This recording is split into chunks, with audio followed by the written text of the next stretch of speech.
Dear students, आज हम इस छोटे से वीडियो में पर्सन और हेल्पिंग वर्ब के बारे में बात करेंगे। पर्सन और हेल्पिंग वर्ब दोनों ही चीज़ें जब आप टेंस का बेसिक ज्ञान लेंगे तो वहाँ पर इन शब्दों का प्रयोग होगा। तो देखते हैं हम पर्सन। पर्सन क्या होता है? पर्सन यानी व्यक्ति। अब पर्सन इंग्लिश टर्म में 3 प्रकार के होते हैं। नंबर 1 होता है फर्स्ट पर्सन। अब फर्स्ट पर्सन किसे कहते हैं? वैसे मैं बोलूं तो फर्स्ट पर्सन का मतलब होता है कहने वाला, समझने के लिए कहने वाला, ठीक है। दूसरा होता है सेकंड पर्सन, ये होता है बच्चों सुनने वाला। और तीसरा होता है बच्चों थर्ड पर्सन, ठीक है। अक्सर जब हम टेंस पढ़ते हैं तो इन टर्म्स का प्रयोग होता है कि फर्स्ट पर्सन हो तो ये कर देंगे, सेकंड पर्सन हो तो ये कर देंगे, थर्ड पर्सन हो तो ये कर देंगे। लेकिन बच्चा जब पर्सन के बारे में जब तक नहीं जानता तो टेंस में इन टर्म्स में उसे दिक्कत आती है। फर्स्ट पर्सन यानी कहने वाला तो बोलने वाला। मैं ये कर दूंगा, मैं वो कर दूंगा, मैं ऐसा पढ़ाता हूँ, मैं वैसा पढ़ाता हूँ, मैं खुद मैं बोल रहा हूँ, ठीक है। तो जो फर्स्ट पर्सन होता है वो होता है बच्चों आई, ठीक है। सुनने वाला, तुम ध्यान से नहीं पढ़ रहे हो, तुम ध्यान से वीडियो नहीं देख रहे हो, तुम वीडियो को स्किप कर रहे हो। तुम यानी मैं कहने वाला, तुम सुनने वाले। तो हमेशा याद रखो बच्चों, सेकंड पर्सन होता है केवल और केवल यू। तो आई आपको याद रखना है फर्स्ट पर्सन, सेकंड पर्सन आपको याद रखना है यू, बाकी सारा संसार थर्ड पर्सन, ठीक। तो बाकी सारा संसार में यदि कोई लड़का है तो उसके लिए अपन ही का प्रयोग करते हैं, यदि कोई लड़की है तो उसके लिए अपन शी का प्रयोग करते हैं, यदि कोई निर्जीव है या जानवर है तो उसके लिए अपन इट का प्रयोग करते हैं। यदि बहुत सारे जने हैं यानी बहुवचन हैं तो उसके लिए हम दे का प्रयोग करते हैं, जिसे हम बोलते हैं वे, ठीक है। ही शी इट दे बहुवचन, ठीक। इसके अलावा कोई भी नाम, ठीक है। ये सब प्रोनाउन है बच्चों, I you he she it they. और कोई भी नाउन होती है बच्चों, ठीक। कोई भी नाम, सीता, गीता, गुलजार सर, जो भी आपको याद आता है, गर्ल, कुछ भी मैं बोल सकता हूं, कोई सा भी नाम, ठीक है। तो वो थर्ड पर्सन में आता है। अब आई फर्स्ट पर्सन होता है, इसमें कहने वाला। आपने सुना होगा बच्चों कि आई का बहुवचन क्या होता है? तो आई का बहुवचन होता है वी। अब वी भी बहुवचन है और मैं देखूं दे भी बहुवचन है, इन दोनों में क्या अंतर है? आप थोड़ा सा ध्यान से देखेंगे, वी यानी होता है हम, ठीक है। दे यानी होता है वे, ठीक है। दोनों बहुवचन है। जब मैं हम बोलता हूं तो इसमें जैसे मैंने बोला हम सब कक्षा में बैठे हुए हैं, इसका मतलब जो बोलने वाला है आई वो भी बैठा हुआ है। इसका मतलब वी में हमेशा आई साथ में होता है प्लस दे, यानी THEY दे, यानी आई प्लस दे जब मिलकर बात करते हैं तो एक बड़ा बहुवचन बनता है, उसे हम वी कहते हैं, ठीक है। दे वे बैठे हुए हैं, इसका मतलब क्या है कि बोलने वाला ये कह रहा है कि मैं तो खड़ा हूं, बाकी और जो भी हैं इस कमरे में वे सब बैठे हुए हैं, ठीक है बच्चों। तो जो दे होता है वे को बताता है, इसमें बोलने वाला शामिल नहीं होता, इसलिए दे तो थर्ड पर्सन में आता है बच्चों, ठीक। और वी है बहुवचन आई का, लेकिन इसमें बोलने वाला शामिल होता है तो ये फर्स्ट पर्सन में आता है। तो इस तरह से आपको याद रखना है, फर्स्ट पर्सन आई और वी होता है, सेकंड पर्सन यू होता है, इनके अलावा जो भी आपके दिमाग में आता है वो सब थर्ड पर्सन हो जाता है। अब बच्चों आगे क्या होता है, ठीक। इन पर्सन की फॉर्म होती है, ठीक है। जब मैं फॉर्म की बात करूंगा तब आप ये भूल जाना first person, second person, third person. मैं केवल इनकी फॉर्म की बात कर रहा हूं। तो जो फर्स्ट फॉर्म होती है वो इनका नेचुरल रूप है, फर्स्ट फॉर्म, ठीक है। फिर आती है सेकंड फॉर्म, सेकंड फॉर्म, और फिर आती है थर्ड फॉर्म, थर्ड फॉर्म, ठीक है बच्चों। फर्स्ट फॉर्म इन सबका नेचुरल रूप है, ठीक है। तो मुझे पता है कौन कौन सी प्रोनाउन में काम में ले रहा हूं, I, we, you, he, she, it और ये दे, ठीक है बच्चों। ठीक, अब आई, ये जो फर्स्ट फॉर्म है बच्चों, जब भी हम कोई वाक्य लिखते हैं तो जब हम प्रोनाउन का प्रयोग करते हैं तो I, we, you, he, she, it, they, ये सब फर्स्ट फॉर्म है। ये हमेशा सब्जेक्टिव केस के लिए आती है, यानी जब हमें सब्जेक्ट को इंगित करना होता है तो हम I, we, you, he, she, it, they काम में लेते हैं, ठीक है। अब आई की सेकंड फॉर्म होती है बच्चों माई, और थर्ड फॉर्म होती है मी। वी की होती है वी, अवर, अस। यू की होती है यो, यू, योवर, और थर्ड फॉर्म भी इसकी यू ही होती है। ही की होती है ही, हिज, हिम। शी की होती है शी, हर, हर। इट की होती है इट, इट, इट, और दे की होती है दे, देयर और देम, ठीक है बच्चों। जिस तरह से मैंने आपको बोला कि फर्स्ट फॉर्म को हम हर वाक्य में जब भी हमें जरूरत पड़ती है तो सब्जेक्ट के रूप में काम में लेते हैं, उसी तरह से इसकी थर्ड फॉर्म को हम ऑब्जेक्ट के रूप में काम में लेते हैं। यानी ये हमेशा हमारी मेन वर्ब के बाद आते हैं। यदि ये मेन वर्ब के बाद आते हैं, यानी मैं सिंपल सा बोलूं सब्जेक्ट, वर्ब, ऑब्जेक्ट, तो ये हमेशा तीसरे नंबर पे आपको नजर आएंगे, यदि अन्यथा कुछ भी नहीं है। ये होता है बच्चों माई। माई संबंध को बताता है, आप इस तरह से याद रखो, सरल लगेगा आपको, संबंध को बताता है, कभी भी अकेला नहीं आता, ठीक। हमेशा इसके साथ इसकी कोई ना कोई सी नाउन होती है। कैसे? My class, my school, my bag, my country, our country, your country, his country, her country, ठीक है। इट के लिए होता ही नहीं, देयर कंट्री, इट कंट्री अपन बोल सकते हैं, ठीक है, क्योंकि तीनों रूप उसके एक जैसे हैं। तो ये जो सेकंड फॉर्म है ये सब्जेक्ट में भी आ सकती है और ऑब्जेक्ट में भी आ सकती है। जैसे मैं बोलूं कोई भी शब्द, माई क्लास टीचर, मेरा कक्षा अध्यापक, तो उसे मैं सब्जेक्टिव रूप में भी लिख सकता हूं और वही माई क्लास टीचर ऑब्जेक्टिव रूप में भी आ सकता है। तो बच्चों ये होते हैं पर्सन की तीनों फॉर्म। जब मैं बोलूंगा आई कौन सा पर्सन है, आप बोलोगे फर्स्ट पर्सन, तो आई अगर से फर्स्ट पर्सन है तो माई भी फर्स्ट पर्सन है और मी भी फर्स्ट पर्सन है, ठीक है। जब मैं बोलूंगा शी कौन सा पर्सन है, आप बोलोगे सर थर्ड पर्सन, क्योंकि ये सारे कौन से पर्सन थे बच्चों, थर्ड पर्सन, अभी भी थर्ड पर्सन ही है। तो बताओ हिम भी कौन सा पर्सन है, कभी भी ये मत सोचना बच्चों, ये इसकी फॉर्म है, तो अभी भी हिम भी कौन सा पर्सन होगा, थर्ड पर्सन ही होगा। आपके डायरेक्ट इंडायरेक्ट में भी काम में आएगा, आपके एक्टिव वॉइस पैसिव वॉइस में भी काम में आएगा, और टेंस में तो काम में आता ही है। अब आई का प्रयोग हम स्त्री के लिए और पुरुष के लिए दोनों के लिए करते हैं। वी का प्रयोग हम बहुवचन के लिए करते हैं, यानी बोध के लिए आता है, बोध सभी के लिए आ जाता है, ठीक है।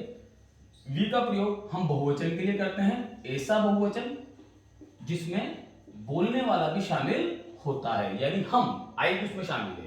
यू सेकंड पर्सन है, इसका भी प्रयोग हम एक वचन और बहुवचन दोनों के लिए करते हैं और सभी के लिए करते हैं। ही का प्रयोग हम जब एक वचन किसी पुरुष की बात करते हैं तो उसके लिए करते हैं। शी का प्रयोग जब हम किसी स्त्री की बात करते हैं उसका लिए करते हैं। इट जैसा कि मैंने आपको बताया था जानवरों के लिए होता है। दे ये हमेशा बहुवचन के लिए काम में आता है। जैसे मैं बोलता हूं स्टूडेंट्स, तो स्टूडेंट्स को जब मुझे प्रोनाउन के रूप में लिखना होगा तो मैं देखूंगा स्टूडेंट्स बहुवचन है, तो उसके लिए अगर से मुझे दोबारा वाक्य में स्टूडेंट्स की जरूरत पड़ती है तो मैं स्टूडेंट न लिखकर उसके स्थान पर क्या लिखूंगा, दे लिखूंगा। ठीक, अगर से मुझे उसके लिए ऑब्जेक्ट बनाना होगा तो मैं देम लिखूंगा। इसी तरह से बॉयज हो, गर्ल्स हो, कुछ भी हो, अगर से वो बहुवचन है तो फिर दे, देयर, देम का प्रयोग करते हैं।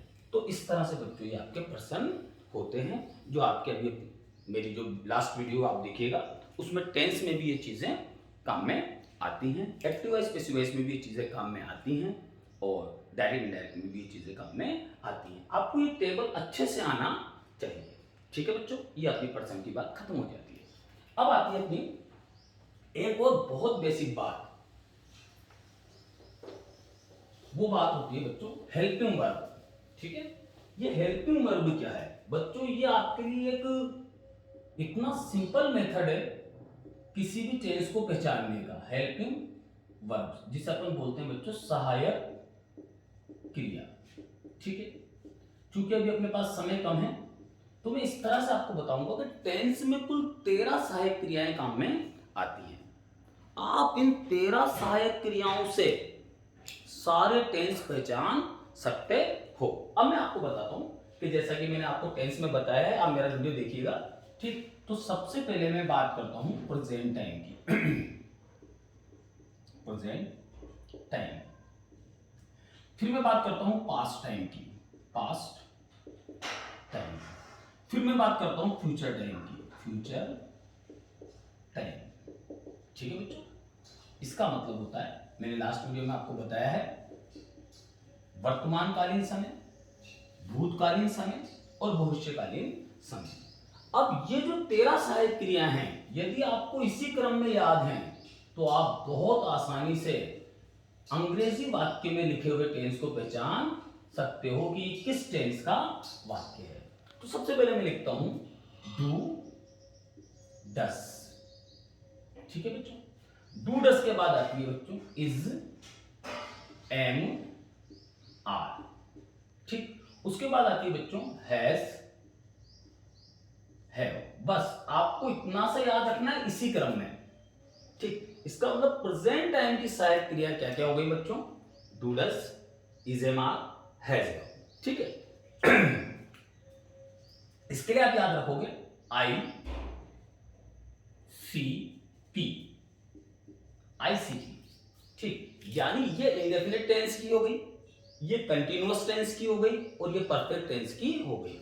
इसका मतलब अगर से वाक्य में कहीं भी आपको डू या डस दिख जाता है तो वो प्रेजेंट टाइम का इंडेफिनिट टेंस हो जाता है।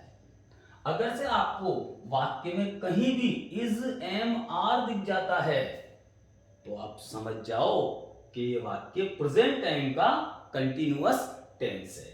यदि आपको वाक्य में हैज या हैव दिख जाता है तो आप पहचान जाओ कि प्रेजेंट टाइम का परफेक्ट टेंस है। ठीक है, पास्ट टाइम, डू डस का पास्ट टेंस होता है बच्चों डिड। ठीक, past time. Is, am, are का पास्ट टेंस होता है बच्चों वाज या वर, पास्ट रूप मतलब। ठीक है, हैज का पास्ट रूप होता है बच्चों हैड।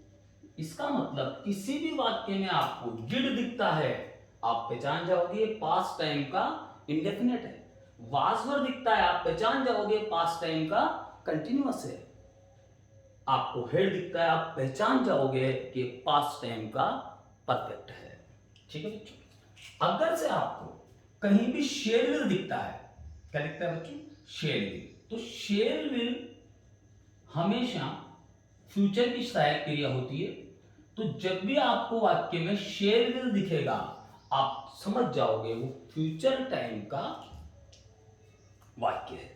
अब क्या होता है कि फ्यूचर में हर वाक्य में शेर विल का प्रयोग जरूर होता है। तो जब खाली आपको शेर विल दिखेगा तो आप समझ जाओगे शेर या विल कि यह फ्यूचर टाइम का इंडेफिनिट टेंस है। अगर से आपको शेर या विल के साथ, विल या शेल के साथ बी दिख जाएगा तो आप समझ जाओगे कि ये फ्यूचर टाइम का कंटिन्यूस का वाक्य है। ठीक, अगर से आपको शेल विल के साथ, शेल या विल के साथ हैव दिख जाएगा ठीक है, शेल या विल के साथ हैव दिख जाएगा, आप पहचान जाओ बच्चों कि ये फ्यूचर टाइम का परफेक्ट टेंस है। बहुत आसान है बच्चों, इन क्रिया को इसी तरह से याद रखो, इससे आप वाक्य को देखते ही पहचान जाओगे। सपोज करो मैं एक वाक्य लिखता हूं, ही डू नॉट नो, KNOW, ऐसे लिखा हूं मैं, ही डू नॉट नो इंग्लिश। ठीक है, मुझे कुछ पता नहीं है, मुझे अब इसकी हिंदी भी नहीं आती है, मैं कुछ नहीं जानता, लेकिन मुझे क्या दिख गया, डू दिख गया। जैसे मुझे डू दिखा, मैंने यहां पर देखा, अरे डू, डू तो सहायक क्रिया है, कौन से टाइम की, प्रेजेंट टाइम की, टेंस कौन सा है, इंडेफिनिट, तो मैं सॉरी डज आएगा, he does not know English. ठीक, तो जैसे मुझे डज दिखा तो मैं पहचान जाऊंगा कि यार ये तो प्रेजेंट टाइम का इंडेफिनिट टेंस है। ठीक, यदि मुझे दिखता है शी इज गोइंग, ये बात की बात है, मैं बताऊंगा आपको, गोइंग टू स्कूल, ये आपको दिखा, लेकिन आपको हेल्पिंग वर्ब क्या दिख गई बच्चों, इज दिख गई। आपने क्या देखा, इज एम आर, यार प्रेजेंट टाइम का कौन सा टेंस है, कंटिन्यूअस टेंस है। इसका मतलब बच्चों आप बड़ी आसानी से अंग्रेजी के वाक्य को, यदि वो एक्टिव वॉइस में है यानी वो टेंस के वाक्य हैं, तो हेल्पिंग वर्ब को देखते ही आप उसका टेंस को पहचान सकते हो। तो केवल और केवल आपको ये 13 ही तो सहायक क्रियाएं याद करनी है बच्चों अंग्रेजी के टेंस को पहचानने के लिए। तो बहुत, मैं समझता हूं बहुत सरल सा ये वीडियो है।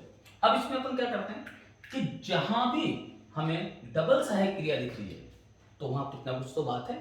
तो आपको ये ध्यान देना है कि जैसे आपको डू या डज दिखा, तो जो भी सहायक क्रिया होती है वो अपने कर्ता के अनुसार आती है, यानी कर्ता के वचन के अनुसार आती है। यदि कर्ता एक वचन होता है तो हमें सहायक क्रिया भी एक वचन की ही लगानी पड़ती है। यदि कर्ता बहुवचन होता है तो हमें सहायक क्रिया भी बहुवचन की लगानी पड़ती है। आपने टॉपिक पढ़ा होगा बच्चों, सब्जेक्ट वर्ब कंकॉर्ड, या इसको अपन बोलते हैं सब्जेक्ट वर्ब एग्रीमेंट, यानी इनमें एक समझौता है कि जिस वचन में कर्ता होगा, जो कर्ता का नंबर होगा, उसी नंबर के आधार पर हम हेल्पिंग वर्ब का प्रयोग करते हैं। तो यदि कर्ता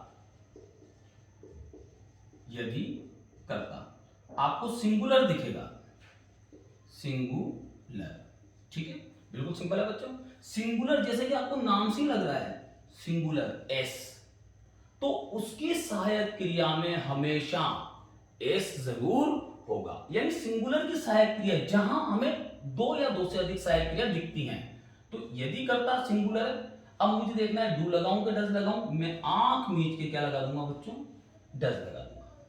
ठीक, मुझे देखना है इज लगाऊं कि एम लगाऊं कि आर लगाऊं, आंख मीच के मैं क्या लगा दूंगा, इज, क्योंकि मेरा कर्ता सिंगुलर है तो मेरी सहायक क्रिया में भी इज जरूर होगा। मुझे देखना है हैज लगाऊं कि हैव लगाऊं, ठीक, तो मैं देखूंगा हैज में ऐसा है तो मैं क्या लगा दूंगा बच्चों, हैज लगा दूंगा। डिड, इसका मतलब यहां कोई लड़ाई नहीं है, सिंगुलर के साथ भी डिड आएगा और प्लूरल के साथ भी डिड आएगा, तो ये डिड हो गया मेरा। ठीक है बच्चों, वाज या वर, यदि सिंगुलर है तो एस वाली क्रिया, तो फिर क्या आ जाएगा, वाज आ जाएगा। ठीक है, हेड, यहां कोई लड़ाई नहीं है, यानी सिंगुलर के साथ भी हेड आएगा और प्लूरल के साथ भी हेड आएगा। शेर विल, कोई लड़ाई नहीं है, ठीक, लेकिन हमें यह जरूर याद होना चाहिए हमेशा कि जब हम आई और वी हमारे पास होता है तो हम टेंस के वाक्यों में उनके साथ शेल लगाते हैं, बाकी सारे संसार के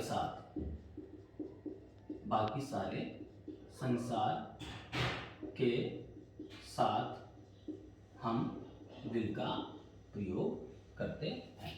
तो बच्चों इस तरह से इस छोटे से वीडियो में हमने देखा कि किस तरह से हमें पर्सन याद होनी चाहिए और किस तरह से यदि हमें ये 13 सहायक क्रियाएं याद हैं तो हम चुटकियों में किसी भी अंग्रेजी सेंटेंस का टेंस बहुत आसानी से पकड़ सकते हैं। आप इस वीडियो को बहुत ध्यान से देखिए, और जो मेरा बेसिक टेंस का मैंने वीडियो बनाया है थोड़ा लंबा है बच्चों, उसको ध्यान से आप देखिए, गौर कीजिए, आपको टेंस ज़रूर आएंगे, क्योंकि टेंस बहुत सरल है। गुड बाय बच्चों।